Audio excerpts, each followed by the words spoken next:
आज मैं आपको कल्पित माध्य का जो सवाल बता रहा हूँ जो मोस्ट इम्पॉर्टेंट है और एग्ज़ाम में 100% ये आपके कल्पित माध्य आएगा 10वीं बोर्ड में। तो चलिए आज हम शुरू करते हैं कल्पित माध्य। कल्पित माध्य ज्ञात करने के लिए चाहे माध्य हो चाहे कल्पित माध्य हो तो हमें माध्य दे रखा है तो सर्वप्रथम काम होता है हमें x निकालना। x का मतलब होता है मध्यमान। मध्यमान बीच वाली संख्या बारंबारता की। अब देखिए वर्ग अंतराल है 20 से 30, 30 से 40, 40 से 50, 50 से 60 और 60 से 70, ये हमारा वर्ग अंतराल है और हमें इसका x निकालना। तो x निकालने का दो तरीका है, या तो आप दोनों को प्लस करके 2 का भाग लगा दो, एक तो ये तरीका, और एक और ये तरीका है कि इसमें अंतर देखो कि अंतर कितना है, कि 20 और 30 के बीच में अंतर है हमारा 10, ठीक है। तो 10 के हम आधे कर लो और फर्स्ट संख्या में प्लस कर दो, एक ये तरीका। और दूसरा बताया मैंने आपको दोनों को जोड़ करके 2 का भाग लगा दो। तो हम इसमें क्या करते हैं कि आपको सभी में अंतर इसमें 10-10 का है। तो 10 के आधे कितने होते हैं? 5। तो 5 हम फर्स्ट संख्या में प्लस कर देंगे।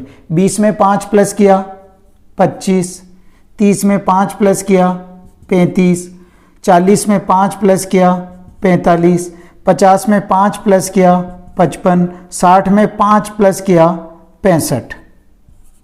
ये हमारा हो गया। देखो हम दूसरा तरीका भी मैं बता देता हूँ कि 20 और 30 को जोड़ो 50, और 50 में हम 2 का भाग लगा देते हैं तो वो आ जाता है हमारे पास में 25। तो आप इस टाइप से हम x निकाल सकते हैं। अब देखो हमें कल्पित माध्य निकालना है, तो इसके बाद में निकालना होगा x माइनस a बराबर d। एक ये कॉलम हो जाएगा, फिर दूसरा कॉलम हो जाएगा हमारे पास में f इंटू डी। इस टाइप से आप निकालें। x है तो x वाली ये संख्या यहाँ पे लिख दें 25, 35, 45, 55 और 65 माइनस। अब हमें a बराबर, a का मतलब होता है कल्पित माध्य, और कल्पित माध्य हमें इसमें से कोई भी संख्या माननी होती है। तो ज़्यादातर हम बीच वाली संख्या देखते हैं। हम देखो 35 भी मान सकते हैं, 55 भी मान सकते हैं, 45 भी मान सकते हैं। तो हम इसमें a बराबर मानेंगे 45, ठीक है। तो इसकी जगह हमें 45 लिख देंगे।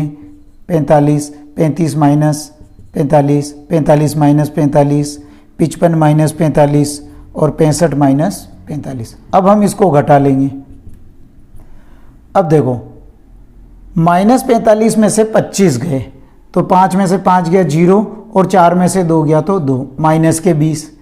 अब 45 -45 में से 35 गए तो माइनस के 10, 45 में से 45 गया 0। और अब देखो अब इसमें प्लस की संख्या बड़ी होगी, तो 55 में से 45 गए तो 10 और 65 में से 45 गए तो 20। ये हमारा क्या आया? डी का मान आया।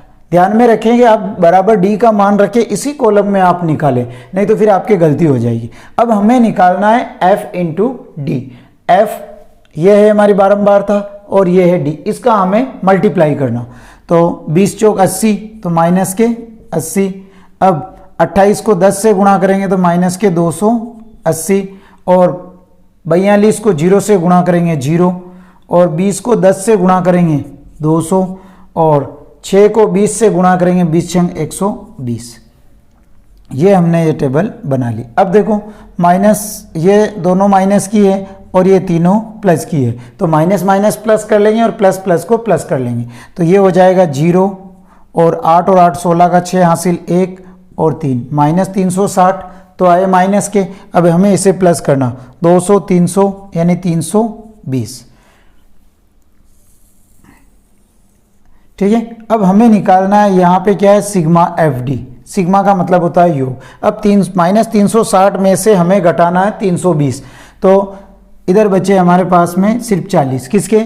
माइनस के। ये मान किसका आया? सिग्मा एफ डी का। अब जैसे हमारे पास में जो कल्पित माध्य का जो सूत्र होता है x बार बराबर a plus sigma F D बटा सिग्मा एफ।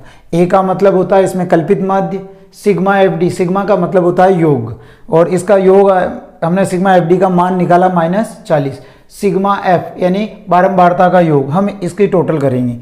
तो 8 4 12, 13 14, 14 और 6 20, 20 की सुपर हासिल 2, 2 और 2 4 और 4 8 और 2 10, इसकी टोटल आई हमारे पास में 100। अब हम इसमें मान रख देंगे, यहीं पे सोल्व कर लेते हैं।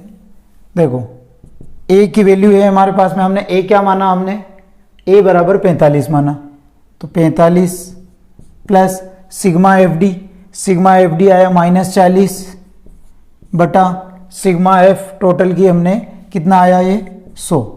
ठीक है, आप 1 0 से 1 0 काट सकते हो, 1 0 से 1 0 काट दिया बराबर 45 प्लस, अब इसको सोल्व किया एक संख्या बाद पॉइंट, तो 0.4 ये हमारा इसका आया, तो प्लस माइनस माइनस, तो 45 माइनस 0.4 हम इसमें से घटाएंगे। देखो अब हमें घटाना है 45 में से 0.4 घटाएंगे इस तरीके से, ये ध्यान में रखें। तो अब इधर हासिल दिया, 10 में से 4 गया तो 6, इधर बचे हमारे पास में 4, तो इधर आ गया 4 और ये 4, तो हमारा जो कल्पित माध्य है वो आया 44.6, यही हमारा आंसर होगा।